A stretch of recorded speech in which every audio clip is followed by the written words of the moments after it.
Mr. Wamil, we shall continue with your testimony, and you shall be testifying under the same oath. You understand, sir?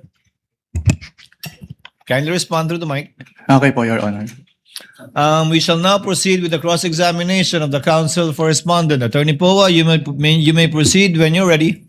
Thank you, Your Honor. Thank you. Mr. Wamil, good afternoon po, sir. Good afternoon po, sir.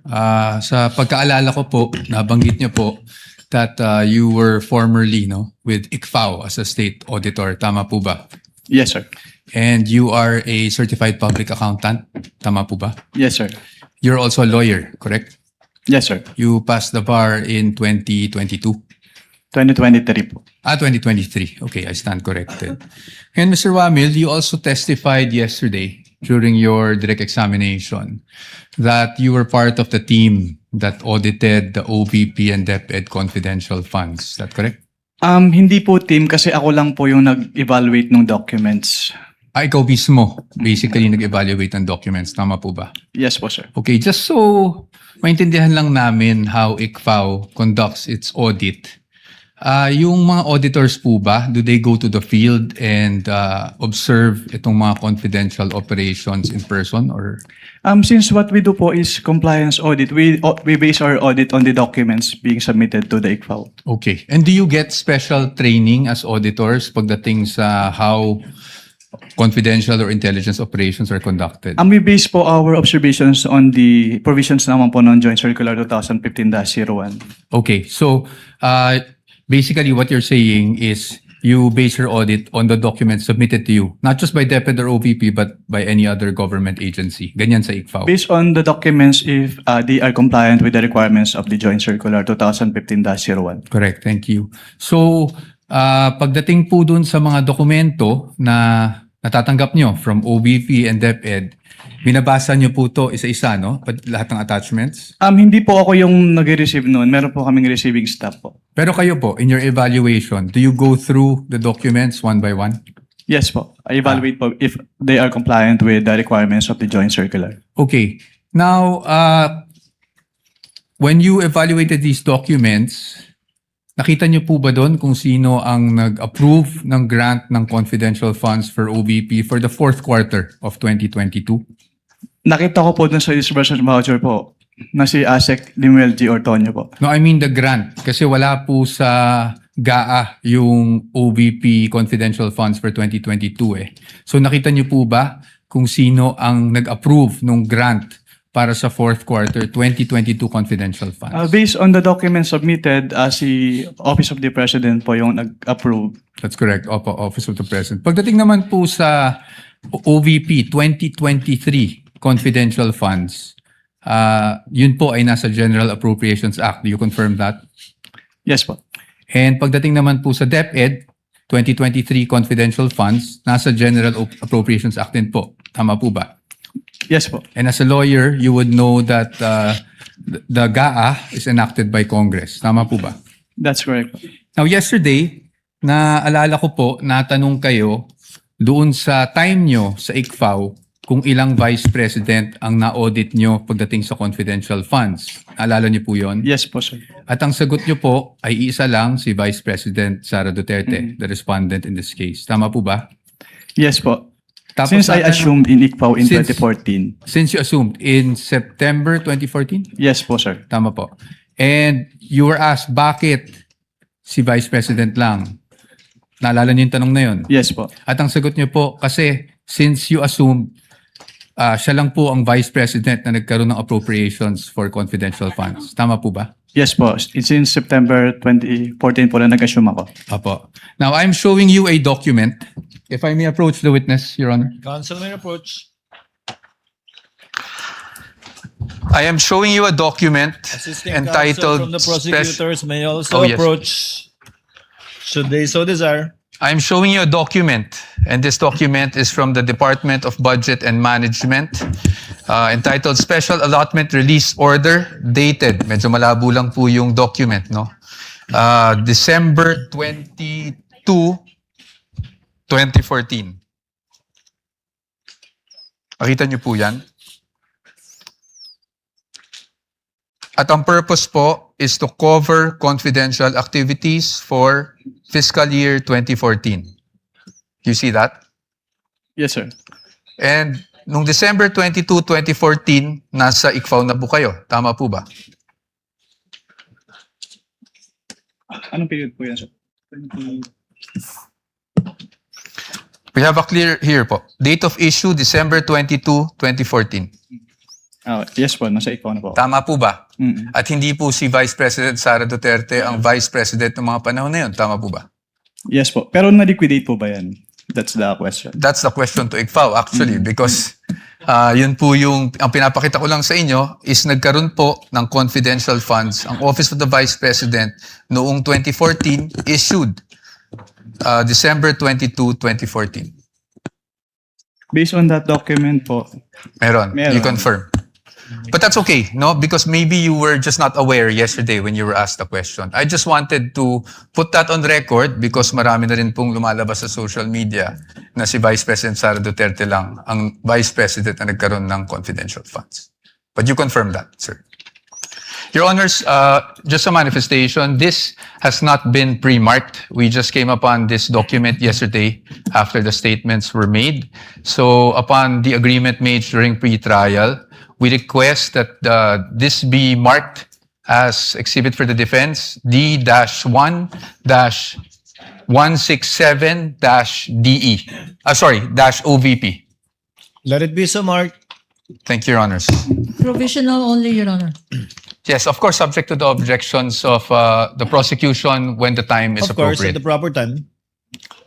Thank you, Your Honor. And we will provide the prosecution with a copy as well.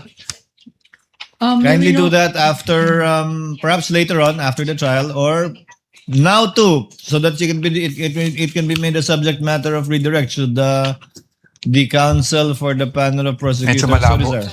I can give you Photocopy. just a photo. We would like to manifest that this is just a printout, Your Honor, and a photocopy that we retrieved from the Office of the Vice President. Noted. Okay. Ito, bibigyan ba natin to? Okay, hindi na. Okay. Anyway, Mr. Witness, nung pinag-aaralan ko yung nature ng confidential funds, may mga issuances akong nakita aside from yung JC 2015-01 na parating yung nami-mention kahapon and today. And that is COA Circular 92-985. Yun po ba ay familiar sa inyo?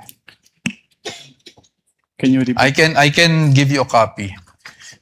Your Honor, I am giving the witness a copy of a document entitled Commission on Audit Circular Number 92-385 dated October 21, 1992. For the reference of the court, this was marked as Exhibit D-1-155. Naalala po ba ninyo yung document na yan or familiar po ba kayo sa document na yan? Witness is perusing the document, Your Honors. Noted. If assisting counsel would like to also from the prosecution.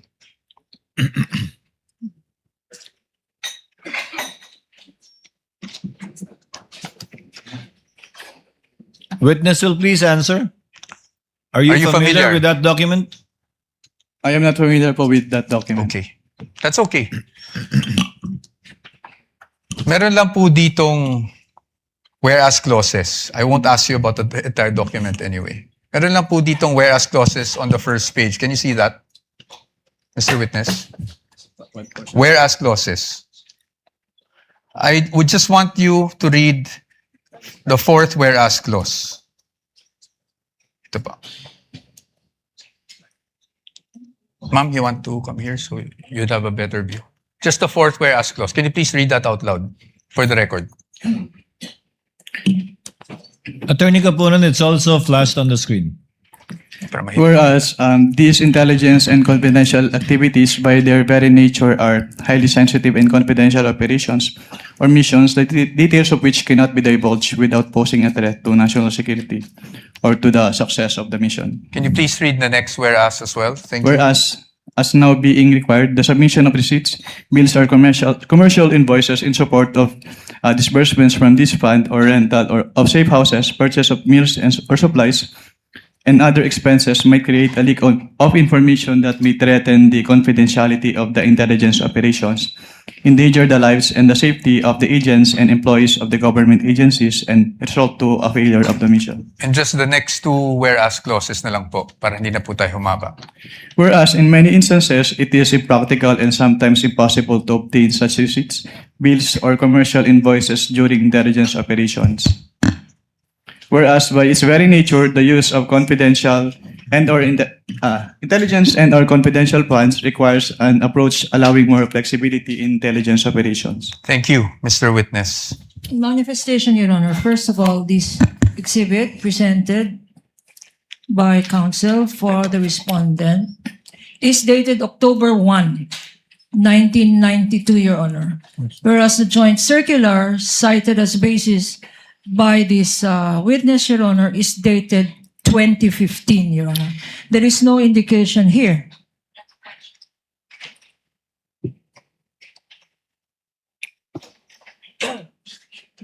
Okay.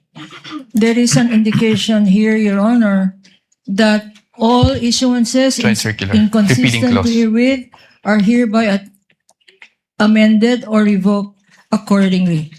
Similar provision, Your Honor, by way of manifestation. The joint circular. Can I see? Is likewise Your Honor, mentioned in the Joint Circular 2015. Observation for the record that 2015 supersedes this circular cited by counsel for respondent, which is dated 1992, Your Honor. For the record. Noted. Thank you, Your Honor. Proceed.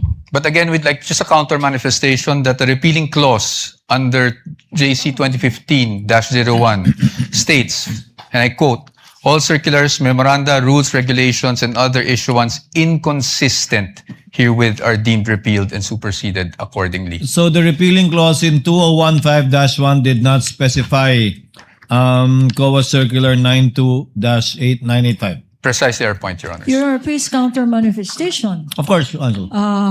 Counsel read the literal meaning, Your Honor, but the substantive meaning is all circulars are deemed repealed and superseded accordingly. His interpretation, my interpretation, but no interpretation needed, Your Honor. 9.0 is expressed. All are repealed and superseded accordingly. Manifestation is duly noted. Thank Your Counsel may Honor. proceed. Your Honor, the documents would speak for themselves, Exactly. and we will leave this to the Honorable Court as to not prolong the debate on this matter. Just again, just my last manifestation on this. The difference, the difference between Joint Circular 2015, Your Honor, it has been identified, authenticated, and testified to by this witness. This circular that they're citing, Your Honor, 1992, has not been identified. We don't know its due existence. We don't know the circumstances surrounding this document. And therefore, they're covered by the original document rule. Produce the original, since you don't have a witness who has testified as to its existence, due execution, and least of all, its contents, Your Honor. And we are stating that this should be clearly in the records of this proceedings, Your Honor. Noted without prejudice to respondent presenting during their evidence in chief the original copy of the document and someone testifying thereto. We submit, Your Honor. Please proceed, Counsel. Now, dun base po sa binasa nyo, Mr. Witness, nakikita natin na mag-iba ang auditing standards or guidelines pagdating sa confidential or intelligence funds kung ikukumpara sa regular funds. Tama po yun. Well, based on the Joint Circular 2015-01, magkaiba po yung treatment between confidential fund and intelligence fund. Opo. At base rin po doon, sa binasa nyo, ang kadalasan nangyayari pag resibo o invoices ay maaring maging impractical kung yun ang ire-require. Tama po ba? Under the joint circular po kasi, the auditors may require the Your Honor, that's not responsive. I was just asking him to confirm what he read. Kindly answer the question, witness. Just on the circular that you read, Circular 92-3. Can you repeat the question po, sir? Ayon po doon, yung regular requirement na paghihingi ng mga resibo, acknowledgement receipts may be impractical pagdating po sa confidential operation. Can we ask counsel, Your Honor, to show that particular Yes, Your provision that he is citing in respect of the circular? Kindly do so, counsel.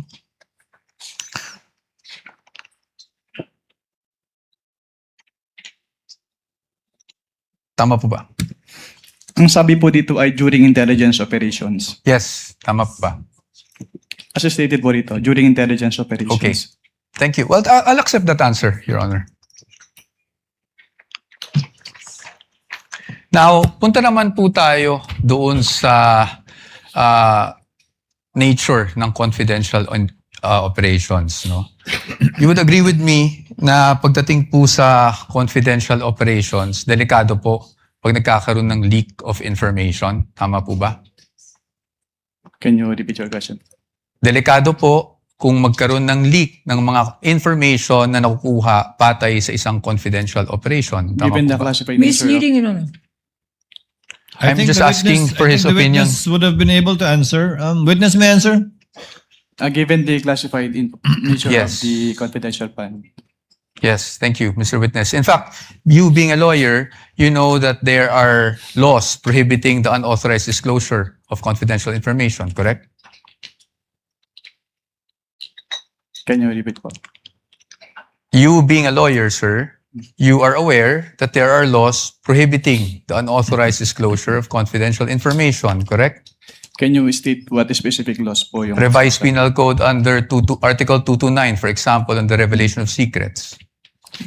Yes po. Yes, Republic Act 3019, Section 3, Paragraph K, on unauthorized divulging of confidential information, correct? Yes po. And you being a public officer under 6713, alam niyo rin po na hindi po pwedeng basta-basta mag-disclose without the authority ng mga confidential information. Tama po ba? Yes po. Okay, so batay po dito, pinapahalagan po talaga ang confidentiality pagdating sa mga classified information na ito. Tama po ba? You would agree with me? Yes po. Yes. Now let's go to the joint circular that we have been mentioning since yesterday. No, ito pong joint circular number 2015-01. And I'm referring to the circular with which we have pre-marked as D-1-136 for the defense. Your Honors, and I think we will be flashing that on the screen as well. Ito naman po yung pag-usapan natin. I just wanted you, Mr. Witness, to give us the definition of confidential funds. Diyan po sa circular na yan, under, I think it's page 2, item 3.7. Can you please read it for the record? Under 3.7, confidential fund refers to the lump sum amount provided as such in the GAA for NGAs, in appropriation ordinances for LGUs, and in the COBs for GOCCs for their confidential expenses. Salamat po, Mr. Witness. At pagdating po, nabasa niyo po yung word na lump sum. Ibig po sabihin nito, buong halaga? Buong amount? As opposed to having line items for expense? Tama po ba? Lump sum. Yes Lump po. sum. Opo. At based on your experience, pag ang pinag-uusapan po natin ay confidential funds, pagdating po sa pag-disburse nito, cash po ba ito? In the form of cash? What expense are you pertaining? Confidential funds in general. Cash po ba ito? Wala pong specific provision kung anong type po ng yung ibabayad. Okay. But item 6 provides for the guidelines on cash advances, correct?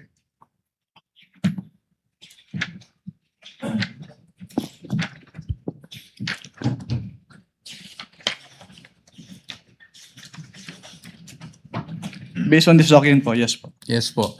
And I refer you now to item 6.1.2. Diyan po, sinasabi po ng provision na yan na ang maaari lang mag-avail ng cash advance pagdating sa confidential funds ay ang isang designated bonded special disbursing officer or SDO, or kung wala mang ganong designated SDO ay ang head of agency, correct? Yes po. At kanina po, sabi nyo, binasa nyo bawat pahina noong mga sinabite sa inyo ng DepEd at OVP for their liquidation reports. Tama po ba? Yes po. At you would be aware na ang SDO po para po sa OVP ay si Ms. Gina Acosta. Tama po ba? Based on the documents submitted, yes po. Yes, thank you. At pagdating naman po sa DepEd, Mr. Witness, ang SDO po ay si Mr. Edward Fajarda. Tama po ba? Based on the documents submitted po, yes po. Yes. So based on that, tama rin po ba na sila ang maging payees ng mga cheque na inilabas ng DepEd para sa cash advance? Yes po. Tama po. At sila, tama rin po na silang nag-encash ng mga cheque dahil silang payee. Tama Yes po. Yes po. Yes. So they complied with 6.1.2, correct? What do you mean complied po? Complied with the requirements of 6.1.2 na ang SDO po ang kumuha ng cash advance at siya po nag-encash ng cheque. Your Honor, please misleading. That's not the only requirement in 6.1.1. 6.1.2, Your Honor. There are other requirements here. Can counsel be specific? I'm just asking, Because- Your Honor. This is a blanket he is saying, and so therefore, there is compliance here. I'm In asking. particular. Thank you. I appreciate po What does the. counsel for respondents say? I appreciate naman po the objection of the good counsel. So I will be more specific. Tama po, nag-comply po na ang SDO ang payee sa cheque at ang SDO po ang nag-encash. Yun lang po. Just on that part.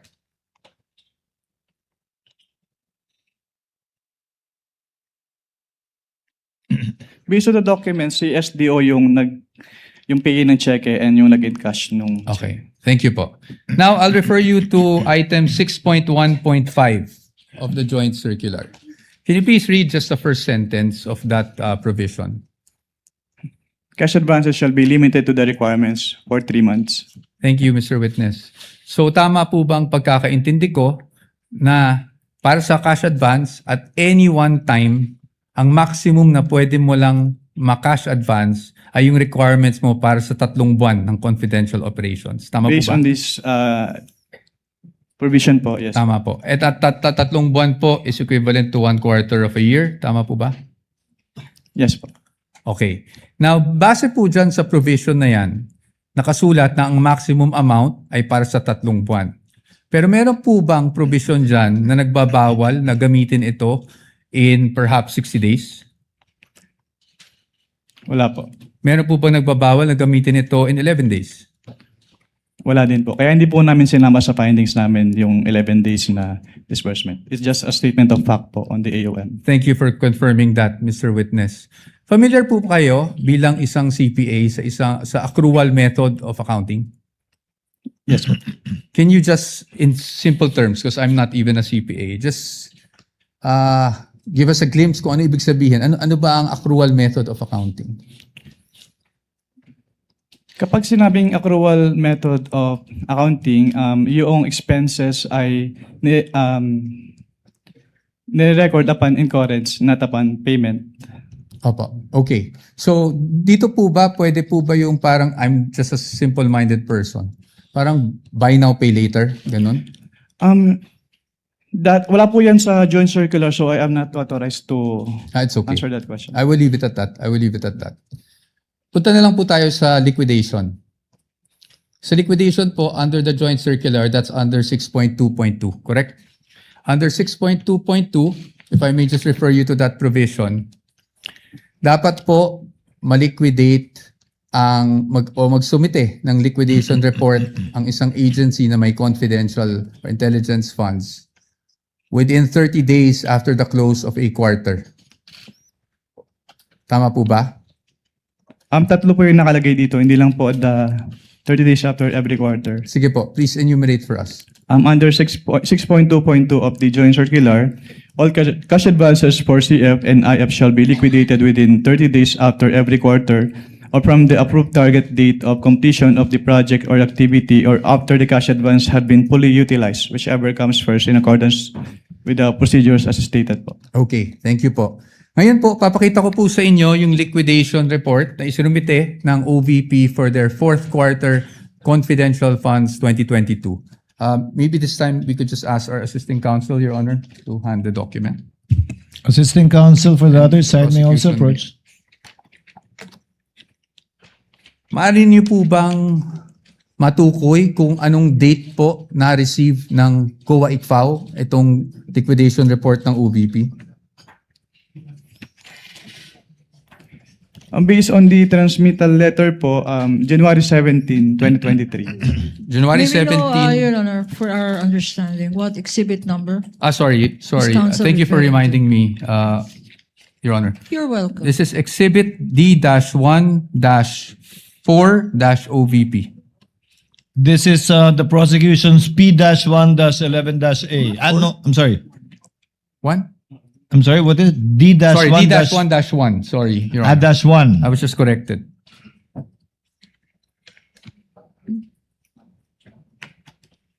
Counsel Your may Honor, proceed. for the record, this is not a common exhibit, Your Honor. Duly noted. Now, base po sa date na nabasa nyo, compliant po ba na within the 30-day period ay nakapag-submit sila? Yung act lang po ng pag-submission, na pag-submit rather, ng liquidation report. Based on this document po, yes po. Yes po. And kung mapapansin nyo po, doon po sa transmittal, meron pong isang checklist. Tama po ba? Yes, sir. And I will refer you now to item 6.2.2.3 of the joint circular. Ayon po sa 6.2.3 ng nasabing joint circular 2015-01, ang gagawin po ng receiving officer ng COA ICFAO ay titingnan po yung checklist, tapos susuriin po yung mga dokumentong isinumite ng ahensya, yung mga attachments, kung pasok siya doon sa checklist of supporting documents na kinakailangan. Tama po ba? Can you repeat your question po? Ayon po sa 6.2.2.3, ang receiving officer ng COA ICFAO ay titingnan yung checklist and then titingnan din, susuriin yung mga naka-attach na dokumento kung compliant siya dun sa checklist. Tama po ba? Yes po, based on the joint circular. Based on that same provision, kung yun po ay kompleto, tatanggapin po ng COA ICFAO. Tama po ba? Yes po. At pag hindi po kompleto o meaning kulang po yung mga attached documents, yun po ay dapat ibalik ng COA ICFAO sa ahensya at hindi muna tatanggapin. Tama po ba? Yes po. Based And on in- this provision po. Opo. And in this case, because of the receiving stamp, would you say na tinanggap po ng ICFAO ang submission ng OVP? As stamp po nung ICFAO, yes po. Okay. Thank you, Mr. Witness. Now, basing on this document na natanggap ng COA ICFAO on January 17, 2023, ang kanilang liquidation report, meaning the OVP for the fourth quarter 2022 confidential funds, it took more or less 8 months for COA to issue its official finding. Tama po ba? Yes po. I am showing you a copy of the AOMs that you issued and that were also presented yesterday. May we know the exhibit number, sir? Yes, Your Honor. I will get to that. Pwede mo na yung mga next documents. Are you showing the one for the OVP or the DepEd? Counsel? OVP, Your Honor. OVP, that would be... This is D-1-103-OVP, Your Honor, for the first AOM issued on September 14, 2023. That's the counterpart of P-1-12-A. And isunod ko na po yung pangalawang AOM na na-issue on October 3, 2023. This is D-1-104-OVP for the defense. Which is P-1-12-B for the prosecution. Opo. Thank you. Now, Mr. Witness, napansin ko na yung date is September 14 nung 2023 nung una yung AOM. Tama po ba? Yes po. And that was actually just a few days after the budget hearing of COA held August 24, 2023, kung saan may mga legislators that, asked COA to look into the OVP confidential funds. Are you aware of that? Just if you're aware. I am not aware of that. That's okay. Now, I'll just move on to the AOMs themselves. No? Now, kahapon, nasasabi niyo po na nagkakaproblema tayo sa, may nakita kayong finding doon sa physical and financial plan. Tama po ba? Yes, sir. Ng OVP. At yan po ay nakasaad din sa inyong findings dyan. Yes, sir. Tama po ba? Opo. You referred to, if I'm not mistaken, and please correct me if I'm wrong, item 4.2 of the joint circular. Yes, sir. Tama po? Yes, sir. Maaari nyo po bang, andyan pa po ba yung joint circular? Yes. Maaari nyo po bang basahin yung 4.2 ng joint circular para lang po sa kalaman nating lahat? Under 4.2 of the joint circular, all allocations of CF and or IF shall be supported with physical and financial plan indicating the proposed amount allocated for each program, project, and activity where disbursements pertaining to the CE and IE shall be based. Tama po. Thank you po, Mr. Witness. Dito po, sa kanilang physical and financial plan, the program stated is actually the Good Government Program. Tama po ba? Yung binabasa ko lang. Based on the document, yes. Based on the document. At ang expected outcome ay safe implementation of OVP initiatives and confidence building. Based on the document. Based on the document, yes. At ang physical target will be number of areas with surveillance and confidential activities conducted or monitored. Tama po ba? Yes. As well as the number of activities. Tama po ba? At ayon po dun sa binasa nyo, wala naman pong guidelines on how specific it would be. Correct? Well, nakalagay po kasi dito, dapat i-indicate yung each program, activity, and project na pagbabasihan ng disbursement ng CF. Apo. I won't argue with you. So basically, yung finding niyo po is based on your assessment as an auditor. Or since it is a plan, dapat po naka-indicate talaga dito kung paano nila gagastusin yung kanilang confidential fund. That's okay. Yes, I'll accept that answer. Now, nabanggit nyo rin po na hindi po nag-submit ng DEPs and or document evidencing payment. Tama po? Yes, sir. At yun po ay inilagay nyo sa inyong AOM. Tama Yes, po? yes, sir. At nabanggit nyo rin po na sumagot ang OVP dito sa AOM na to. Tama po ba? Yes, sir. Opo. Tama po. At pagdating po doon sa sunod na step, which is the notice of suspension, tama po ba? Yes, sir. Would you agree with me Section. na hindi na po na-carry over yung issue doon sa physical and financial plan? Yes, sir. Yes. So, ibig sabihin, tinanggap niyo po yung explanation. Well, ang purpose po kasi namin kung bakit namin ni-require yung specific confidential activities dun sa PFP is para makita kung paano gagastusin noong OBP yung kanilang confidential fund.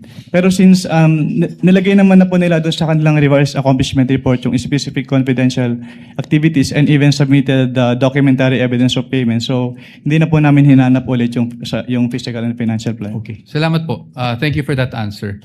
Ngayon po, kasi kanina, kahapon actually, not kanina, sinasabi nyo walang sinubmit. Ang ibig nyo lang pong sabihin sa walang sinubmit is at the time na bago kayo mag-issue ng AOM. Tama po ba? Walang sinamit po na ano. Walang sinubmit na DEPs, for example. Yes po, kasi sinamit po nila yung DEPs after we issued both AOMs po. Opo, thank you po.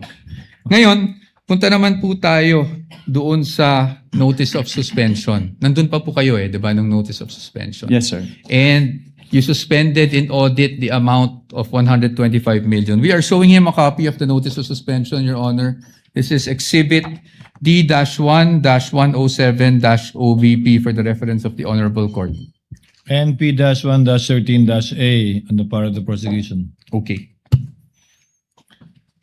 So, dito po, as you mentioned earlier, You were satisfied with already the submission of the accomplishment report ng OVP. That's why nawala na po yung issue sa physical and financial. Hindi po ako satisfied dahil compliant yung accomplishment report nila, kundi dahil nilagay lang nila yung specific confidential activities na pinagamitan nung kanilang pondo. Opo. So, nawala na po yung sa PFP na finding sa AOM Yes po. based on the NS. Tama po ba? Yes, sir. Okay, thank you. Ngayon, pagdating dito sa notice of suspension, I just wanted to focus on doon sa documentary evidencing success pagdating sa rewards. Yes, sir. Nabanggit nyo po, this is 4.8.5 paragraph B specifically of the joint circular, correct? Yes, sir. And yun din po yung nakasaad dito sa notice of suspension na reference, meaning the provision of the JC. Yes, sir. Specified, yes. At nabanggit nyo rin po kahapon na wala pong guidelines specifically under 4.8.5 that shows how specific you should be in terms of the documents evidencing success. Tama Wala po ba? po akong na-mention na walang specific guidelines po. Ang sabi ko lang, hindi sinabi kung anong specific document yung hinihingi. May sinabi ko po kayong walang prescribed format, basically. Your Honor, please misleading the witness, to my recollection, did not say that. He said that in accordance with 4.8.5, these are the requirements, A, B, and C. And the submissions of the Vice President and the DepEd are not compliant, Your Honor. Can we With ask the for a indulgence of readback? counsels for the parties, Mr. Wamil, base po sa guidelines, hindi tulad ng ibang mga format na sinasubmit na may pro forma na nasa annex nung 2015-1, wala pong pro forma na pag-liquidate sang-ayon sa na dokumento sang-ayon sa 4.8.5. Yes, Your Honor, based on this provision po. Yes. May ibang provision bang nagre-require ng specific na paraan? Wala na po, Your Honor. Ito lang Wala. po, 4.8.5. Thank you. Thank you, Mr. Witness. You may proceed, counsel. Thank you, Your Honor. Now, pagdating po sa OVP, alam niyo po ba kung sumagot sila sa notice of suspension na ito within the prescribed period given under the notice of suspension? Sa notice, wala na po ako sa ICFO nung Wala na po submit kayo. sila ng response. Okay po. So I will no longer ask you about that. Probably for another witness na lang po. Punta na lang po tayo sa OVP confidential funds for 2023. You confirm, Mr. Witness, na ang OVP confidential funds for 2023 ay nakapag-issue rin kayo ng AOMs for the first, second, and third quarter. Tama po ba? For the first and second lang po, kasi yung third quarter, nag-drop po ako and hindi ko na po naabutan yung issuance nun dahil nag-transfer out na po ako sa Okay. ICFO. Okay. At hindi na rin po alam kung, just if you're aware, kung sumagot ang OVP doon sa mga AOMs ninyo. Hindi na rin po alam yan. Yes, sir. Okay. Sige. Diretso na lang po tayo sa DepEd para hindi na po tayo tumagal. Sa DepEd po, nakapag-issue rin po kayo ng AOMs. Tama?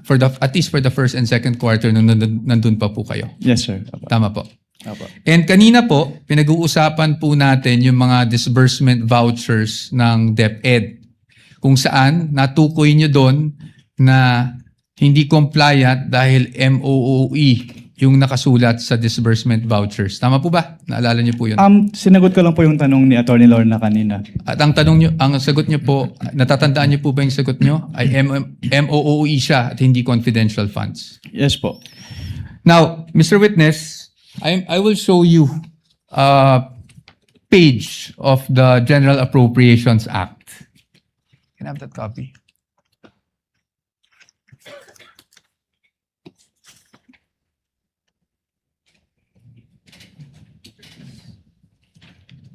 And for reference, Your Honors, this is Exhibit D-1-14-DE, Your Honors. And D-1-42-DE. for the defense. Counsel may approach the witness as well as counsel for the panel of prosecutors. Ito lang man. Titignan ko. So, dito po, sa page 376, volume 118, number 52, General Appropriations Act FY 2023, klarong-klaro po na ang confidential, intelligence, and extraordinary expenses is under maintenance and other operating expenses, which is the MOOE. Pero if I may clarify lang po kasi, Yes po. yung MOOE kasi is very broad. So Yes hindi po. lang confidential fund yung covered niya. Apo, we will get to that, Your Honor. Your Honor, please. DV. Saan nakasulat? Thank you. Kaya po dito, sa ating naging disbursement Your voucher, Honor, with due respect to counsel. yes, of With course. permission of Manifestation Attorney again in the Poa, yes. document. Again, this Observations document, and manifestations, counsel? Your Honor, this document violates the original document rule. First, it is a photocopy. It is not even a photocopy of anything that is certified, Your Honor. Although, under the original document rule, you can dispense with the presentation of the original. If you present the original first and then substitute a copy, because a copy, a photocopy, is now considered likewise, if properly authenticated, as an original. This is a scrap of paper, Your Honor. We don't even know. General Appropriations Act. Of who? Of which administration? And consisting of how many pages, Your Honor? Saan? This particular document, Your Honor, should not even be testified to because we don't know its provenance. For all we know, we don't know where this document came from. Your Honors, may I We comment? object, therefore, to this May document. we Your comment? Honor. What is the comment of Attorney Poa? Your Honors, the copy we are showing is actually a certified true copy of the Commission on Audit, certified by Davin E. Bakay. Your Honors. Certified true copy of the part of the GA? Yes, Your Honors. Anyway, counsel, we will be ruling on the admissibility of these documents when the formal offer is made after the presentation of evidence in chief by the respondents. We submit, Your Honor, but as another observation, Your Honor, we are aware, I think counsel is aware, that if you produce and you ask questions on a portion of a document, then you are compelled to produce the whole document, Your Honor. We want this on file. Produce the whole GAA. For all we know, Your Honor, there may be provisions in that GAA which contradicts the provision he's saying. So he is compelled under the rules, Your Honor. In addition to the rules of admissibility, he is compelled to produce the whole GAA. And we want that on record, Your Honor. Presiding officer has already ruled the manifestation and objection of the counsel is duly noted. Counsel may proceed. Thank you, Your Honor. And under the disbursement voucher, Exhibit D-1-58-DE, nakasulat po na MOOE, replenishment of cash advance under maintenance and other operating expenses authorized under page 376 of RA number 11936, which is precisely the page of the GAA. Pero marami po kasing nakalagay na expense items under MOOE in this page po. Okay, we will accept that answer, Mr. Witness. Now, Mr. Witness, pagdating po sa DepEd confidential funds, as you mentioned, you issued the first two AOMs. Yes, sir. Tama po. I mean, AOM for the first and second quarter. Rather. Yes, sir. Pero hindi nyo na po natanggap yung response. Hindi Kasi na- wala na kayo sa ICFAO. Yes, sir. But would you know, just curious, would you know kung ano yung present status nitong mga AOMs na to? Hindi po. I don't have personal knowledge about that. Okay. So you wouldn't know of whether may credit notice o wala? Yes, sir. Oh, but since you're an auditor, ano po ang ibig sabihin ng credit notice para sa isang auditor? Kapag sinabing credit notice, yung document submitted ay already passed in audit na po. Opo, pass in audit, meaning allowed? Yes po. Allowed in But subject to the reopening of the audit later Opo. on po. Okay. Thank you, Mr. Witness. Ngayon, Mr. Witness, Since hanggang doon lang naman, no, yung naging saklaw talaga ng inyong service, I don't want to prolong this any longer. Gusto ko lang makita, based on your findings, AOM, di ba? Tapos yung notice of suspension para sa OVP and the AOMs for DepEd. These are preliminary findings, correct?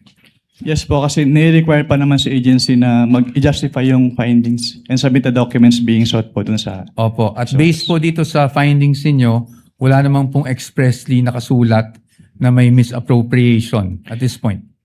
Actually, yung presumption of misuse kasi nasa item 8.3 na kapag hindi nag-liquidate or failure of liquidation of the accountable officers upon due demand shall be a prima facie evidence that such fund has been put to I am- personal benefit or misuse. Yes. But I am just asking for the response na meron po bang expressly nakasulat sa mga findings ninyo? Ask and answer, Your Honor. It is in That is a 8.3. presumption po. So hindi Opo. kailangan isabihin. May expressly po ba na nakasulat na may ni isang kusing na napunta sa bulsa ng Vice Presidente? Ask and answer, Your Honor. This, wait, don't answer. Uy. That question, Your Honor, has been asked and answered. We asked for Sustain- ruling, Your Honor. Sustained counsel, I think where you're getting at, modify your question. You can get it. Okay. So, basically po, ang findings nyo ay preliminary lamang. Wala pong any conclusive finding pa as to any misappropriation. Yun lang po ang tanong ko. Ang sabi kasi sa circular, upon failure to liquidate, No, meron I ng am presumption. Your Honor, the Ask and witness is answer, not Your Honor. responding. No, You the already witness said, Asking if it's... The witness is not responsive. Kindly respond. I think the question is quite simple, Yun lang naman Mr. po. Wamil. Preliminary pa lang. So wala pang any conclusive finding as to any misappropriation. Yun na lang po. Para lang po masagot nyo na ng diretso. Hindi naman po kasi kailangang i-state doon sa findings. Again, Your Honor, non-responsive. Let the presiding officer be the one to do it, or try to do it. Kapag ka nag-issue po kayo ng AOM, Audit Observation Memorandum, failure to liquidate na po ba yun? O may mga observation pa lang kayo? Kailan masasabing may failure to liquidate na? No? Pag may notice of disallowance na, notice of suspension, o AOM pa lang? Nakalagay po kasi sa joint circular, Your Honor, under 8.3, failure to liquidate by the accountable officer upon due demand shall be a prima facie evidence. Opo, again, Mr. Wamila, yung pag-issue niyo po ba ng AOM, pasok na sa failure to liquidate upon due demand o hindi pa po? Hindi pa po sa AOM, Your Honor. Kasi wala pong due demand sa AOM. Yes po. At may sasabi mo rin bang wala pang failure to liquidate? O meron na? Pag sa AOM po wala, pero pag sa NS po, since meron ng first issuance which is considered as demand, so meron na po sa NS. So, As per AOM siya. wala pa. Pag NS, meron Meron ng demand at Opo. meron ng failure to liquidate. Opo, since sa AOM po, nire-require na silang i-justify and i-submit yung mga documents na hindi nila na-submit. Pero sa AOM, wala pa nga ganun. Yes po, Your Honor. Okay. Counsel, your witness. Thank you. And lastly, gusto ko lang to ma-clarify. Of course, the witness was a state auditor of the ICFAO. So, recommendatory lang po ang function ninyo. Hindi po kayo nagde-decide pagdating sa, lalong-lalo na pagdating sa notice of disallowance. Tama po ba?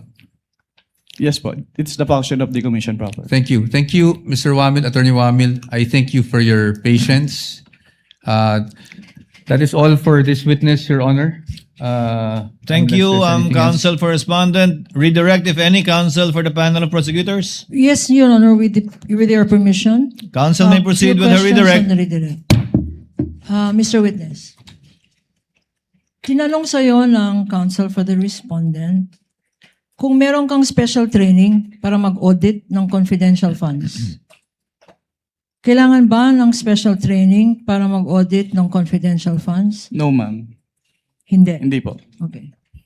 At ang basehan mo, sinabi mo, when you answered is, ang basehan mo ay itong joint circular. Yes. Okay. Now,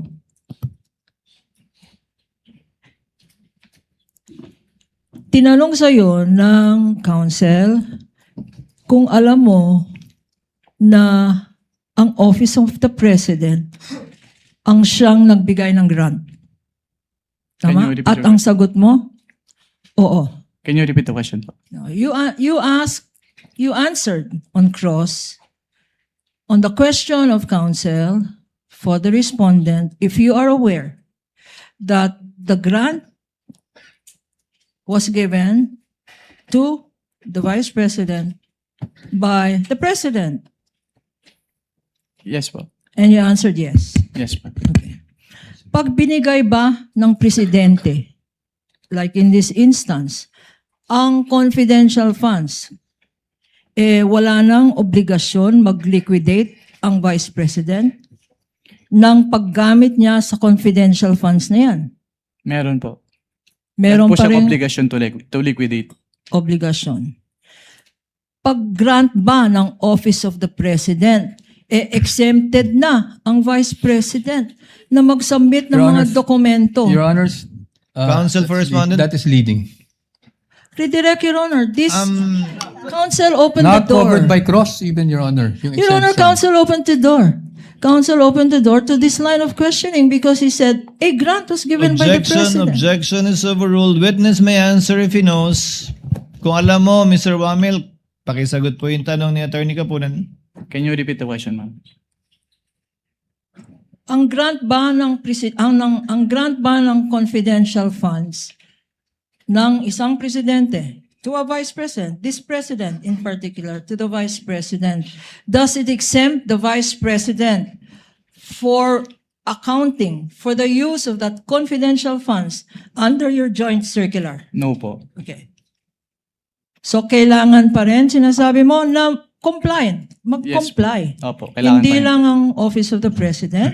Kung binigyan rin ng grant ang Department Secretary of Education, kailangan rin. Yes, ma'am. Bakit? Ano ba ang nature ng pondo na yan? Pera ba yan ng Presidente?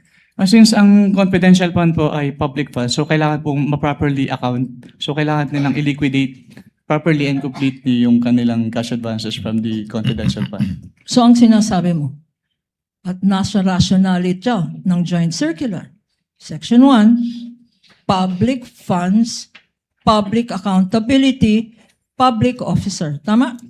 Opo. Okay, walang exemption. Hindi exempted si Sara Duterte para mag-account. Yes, ma'am. Sinabi rin,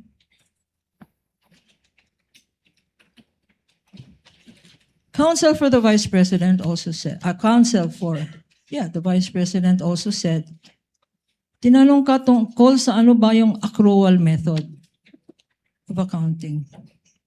Pakiulit, ano yung accrual method? So under the accrual method po, the expenses is recorded upon incurrence and not upon payment po. Okay. Allowed ba itong accrual method of accounting sa pag-evaluate ng confidential funds? No, ma'am, kasi kailangan po talagang binayaran yung expenses po. Okay. So, hindi pwedeng accrual, parang lista. Opo, Tama? hindi po pwedeng lista. Hindi pwedeng lista-lista. Kung binayaran, dapat cash out. Yes, ma'am. Tama? At Opo. kung cash out, dapat may resibo. Tama? Yes, ma'am. Opo. So, hindi pwede ang accrual. Mr. Witness, okay, tinanong rin sa'yo, itong utilization of confidential funds.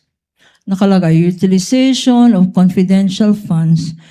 Tinanong sa'yo ng counsel, hindi ba dapat confidential rin? Do not divulge information on the use of confidential funds. Tama ba ang interpretation ng counsel for the respondent? Hindi Your po. Honor, that was not my interpretation. I was merely asking based on the COA circular that he read, Your Honor. Okay. Just that. Just on that matter. Okay, Noted. based- Witness may answer. Can you repeat the question, ma'am? Ang tanong, okay, sabi ng counsel, confidential funds yan. Bawal ang mag-reveal ng confidential information, citing certain provision in the revised penal code, certain guidelines, which we haven't seen, pag confidential funds ba? Lahat ng information na hinihingi sa inyo, kagaya ng sang ginastos, yung milyon-milyon na yan sa medicine. Oy, bawal yan. Confidential yan. Pwede ba yun, Mr. Witness? Hindi po. Since ang confidential fund po ay public fund, so dapat po ay properly accounted po ito. And since ang involved po ay confidential fund, so it must follow the strict accounting and auditing guidelines po to prevent misuse. Confidential ba yung, uy, bawal mo sabihin, sang grocery binili. As an Yung answered, Your pagkain na Honor. yan. As an answered. Asked and answered. Food, Your Honor. And As all an the answer, items Your there. Lahat ng items na sinabi natin. Food, medicine, As an transport. answered, Your Honor. I asked for a ruling. Your Honor, please, I only asked for the medicine. I know I'm itemizing because Asked and answered previously, Counsel. Counsel for responder is correct. Okay. Kindly move on to the next point. now, sinabi sa'yo na dapat, since this is accountable, strict, sinabi mo na ang pagka-interpret ng joint circular na yan, nandito sa dapat strict, no? Yes, ma'am. Because public funds ito. Opo. Pag sinabi bang strict interpretation, and I will quote,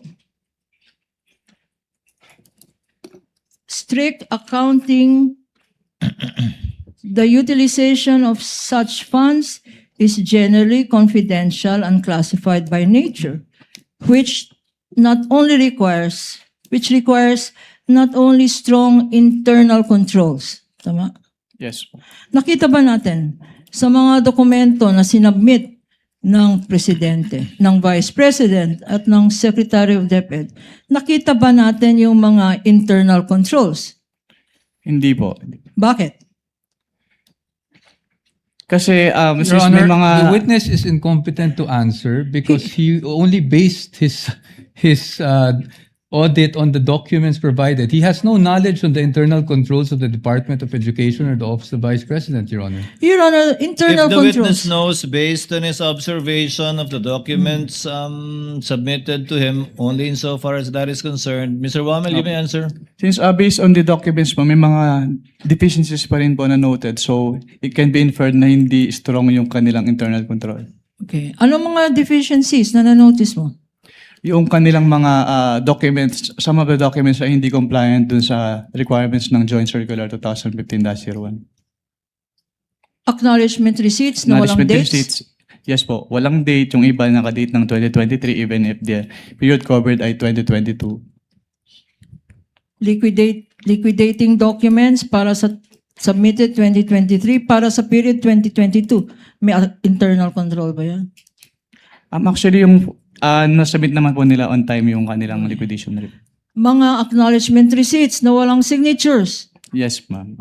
Internal control ba yun? That should have been prevented by a strong internal control. po. Nakalagay rin dito, in this section.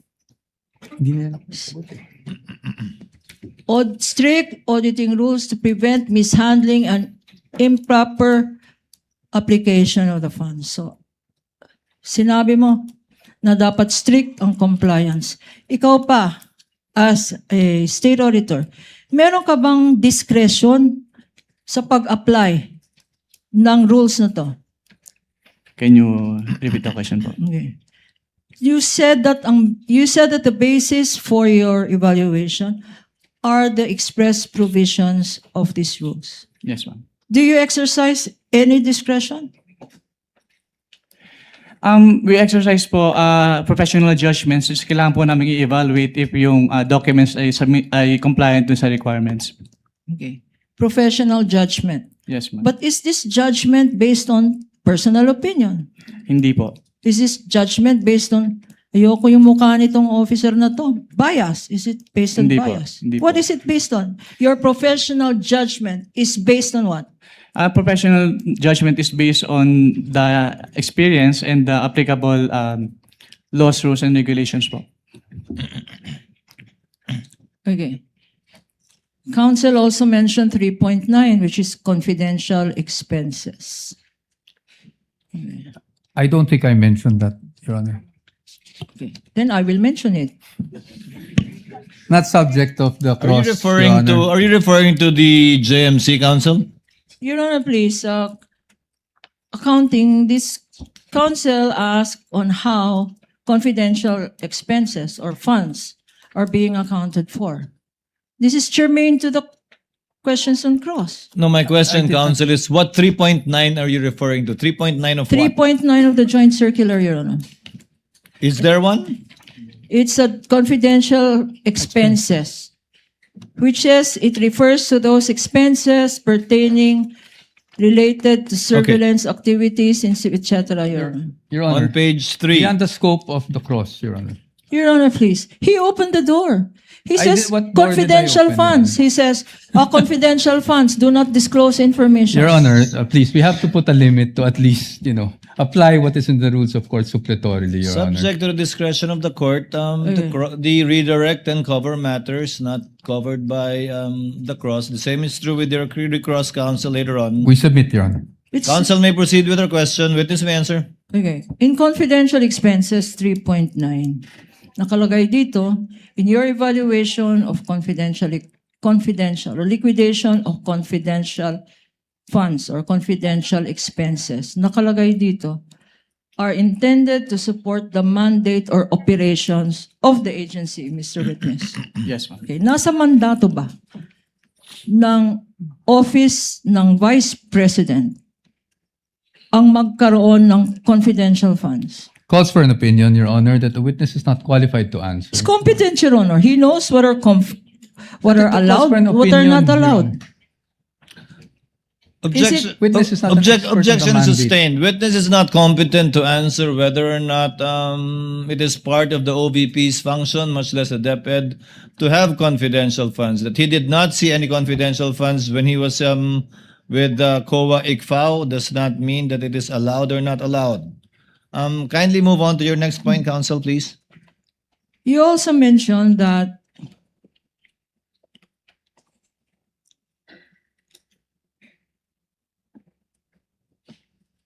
you were asked about 4.2, correct, Mr. Yes, Your Witness?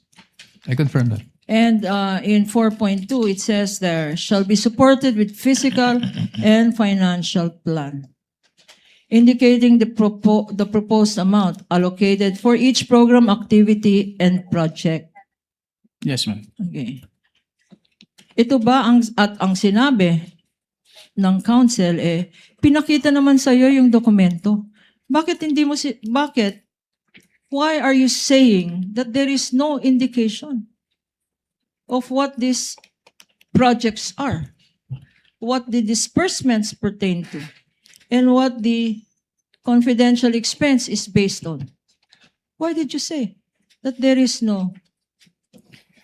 Dahil hindi po naka-indicate dun sa kanilang physical and financial plan yung specific confidential activities. Hindi pa pwede ang substantial compliance dyan? Kasi ang requirement po ng joint circular ay strict compliance. Strict, hindi substantial. Okay. Yes, ma'am. Now, in 4.8.5,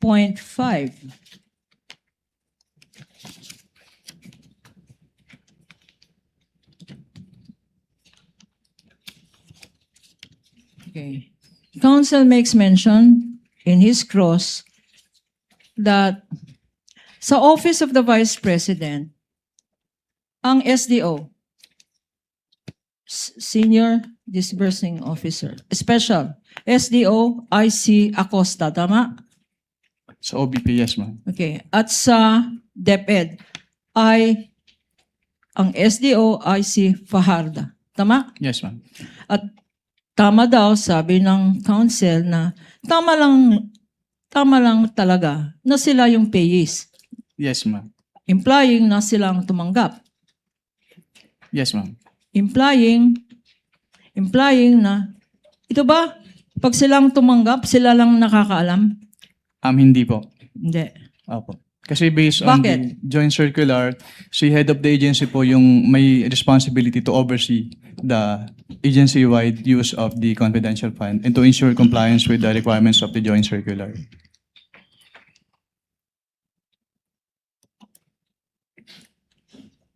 Sino ang boss? Sino ang head of agency ng Office of the Vice President? Si Vice President Sara Duterte po. Okay.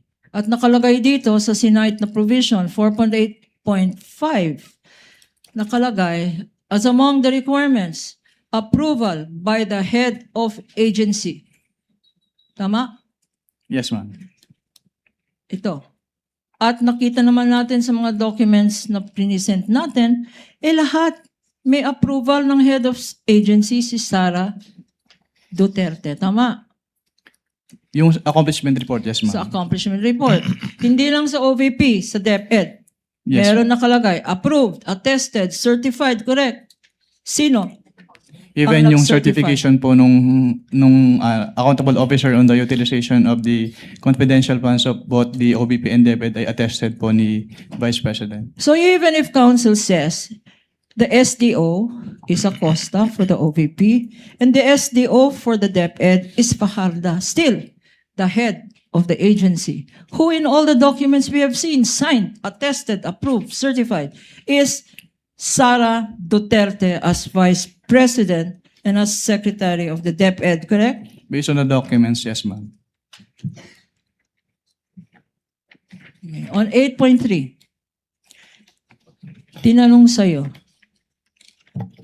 conclusive ba? 8.3, you mentioned prima facie findings. Tinanong sa'yo, is this conclusive? Hindi po. It is prima facie po. Pero miski na prima facie findings, meron bang presumption? Is there a presumption of innocency?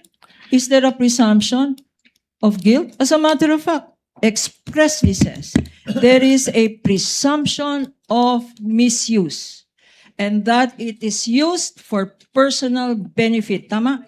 Based on this provision po, yes, ma'am.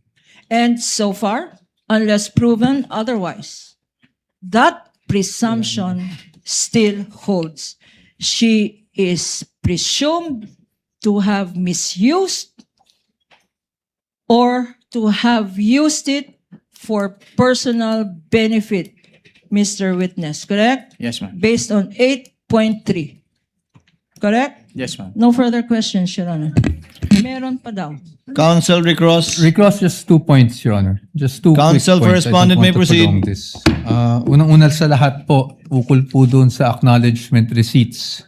Pagdating po sa mga undated na nabanggit nyo naman at nasa report nyo naman, you would confirm na sumagot ang OVP pero hindi nyo niya inabutan ang sagot or meaning hindi nyo na alam kung sumagot man ng OVP doon sa notice of suspension. Yes po, hindi ko naman naabutan yung... So probably for another witness.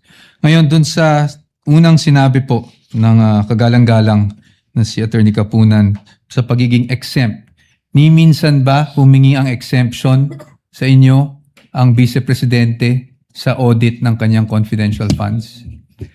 Ang humingi po ng...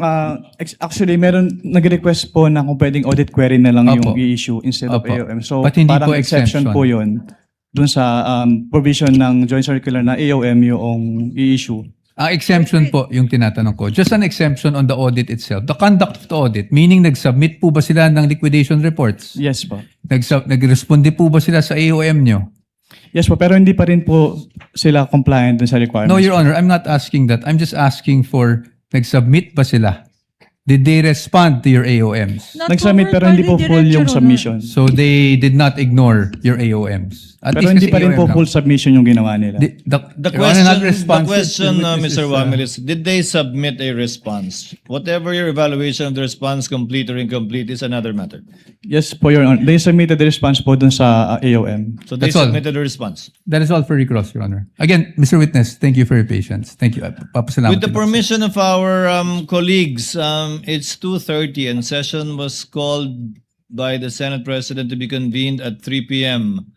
May we continue with our interjections for this witness tomorrow? And I have listed already those who would like to make interjections. In this order, Senator Tulfo, Rafi, Senator Bamakino, Senator Pangilinan, Senator Erwin Tulfo, Senate President, Senator Joel Villanueva, Senator Judge Risa Ontiveros, Senator Judge Padilla, and Senator Judge Aimee Marcos, and Senator Judge Ejercito. In that order. It'll be in the journal anyway tomorrow. Your Honor, please, before any other announcements, can we ask that the witness be excused? Yes, the chair was about to do that. Mr. Wamil, you're excused for the day. Kindly be back again tomorrow without need or necessity of issuing another subpoena. Can we rely on your word that you will be attending tomorrow's hearing for the continuation and hopefully closure of your testimony before the impeachment court? Yes, Your Honor. Asahan po namin, you are excused, sir. Thank you po sa inyong kooperasyon at oras at pasensya. Before we adjourn, Chair notes that the next witness, Ms. Eileen May Del Ocampo, was only subpoenaed to appear before the court on August 3 and August 4. The clerk is thereby directed to issue and the Sergeant at Arms to serve a subpoena for the appearance of Ms. Eileen May Del Ocampo of the COA ICFAO, which subpoena shall remain valid from August 5, 2026 until August 11, 2026. With respect to Marivic Pareja, who was subpoenaed for August 4 and 5, the issuance of subpoena will depend on the chair's ruling on the motion for judicial notice of the prosecution, which the chair will rule upon after hearing the respondent orally or through a written manifestation or motion regarding this matter tomorrow before we adjourn. So ordered. Few manifestations, The panel Your of Honor. prosecutors, with the permission of the lead prosecutor, allow the presiding officer to finish with one other administrative matter. The panel of prosecutors also filed a motion to set a conference for the transfer of exhibit markings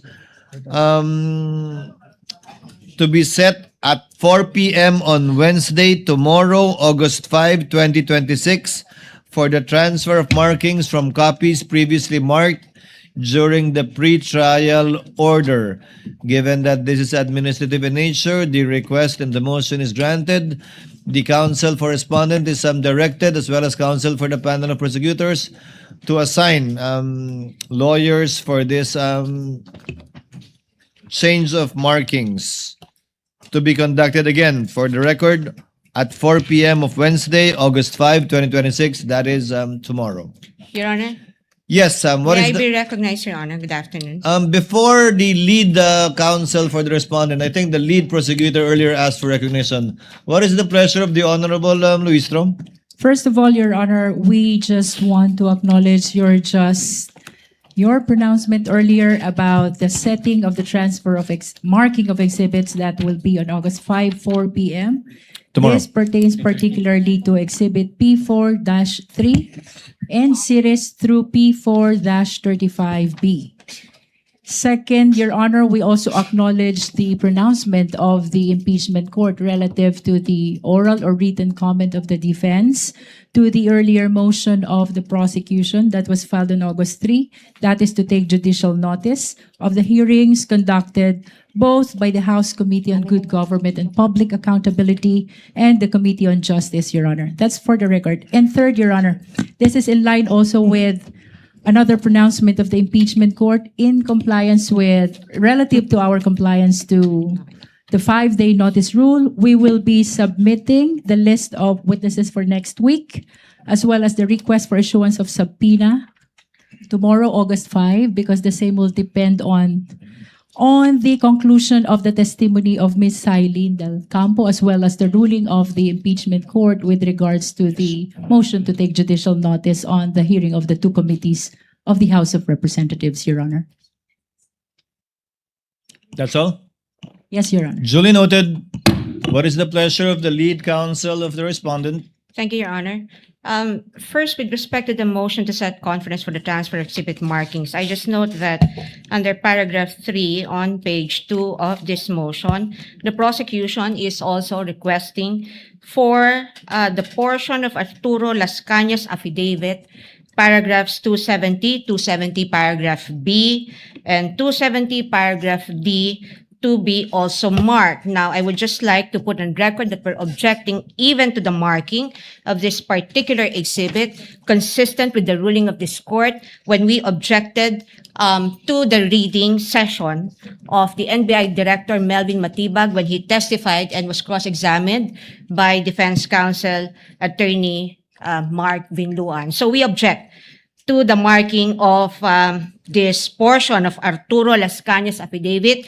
As of this point, no witness has yet testified on this affidavit, and it is on record, if we review the record of the court, that that supposed affidavit was unnotarized and was not signed by anybody, let alone identified by any competent witness. And also, Your Honor, the motion is to set conference for the transfer of exhibit markings. Now, this presupposes that there has already been a marking on the original document. Now, if there's no competent witness who has identified the affidavit of Lascañas, then there is no reason for a supposed transfer of exhibit markings. We object. We object to item number 3 of this motion. We will not agree. And if the presiding court, if the presiding officer will rule to allow even the pre-marking or the marking of this item under this motion, then we would like to have our objection, continuing objection to the allowance of even the marking of this particular exhibit put on record, Your Honor. Thank you. May we respond, Your Honor? To afford the court some time to rule on the matter, let the marking and pre-markings proceed tomorrow without prejudice to a ruling of the chair with finality in open court with respect to the objection raised by the counsel for the lead counsel rather for the prosecutor at the appropriate time, most likely tomorrow also. No, probably on Monday, counsel, before we finally act on it after the marking and pre-marking to be done tomorrow. Again, that is without prejudice to noting the continuing objection of the counsel for the respondent on the matter. In any way, we will be finally ruling on the admissibility of these documentary pieces of evidence once formal offer is made. We will do that, Your Honor. Thank you. Thank you, counsel. If there are no other matters to be taken up, again, with the permission of my colleagues, fellow senator judges, let their interjections be done tomorrow when we resume at 10 p.m. We will be convening at 3:30 per the advice of our Senate President this afternoon. Trial is adjourned until tomorrow, August 5 at 10 a.m. in the morning.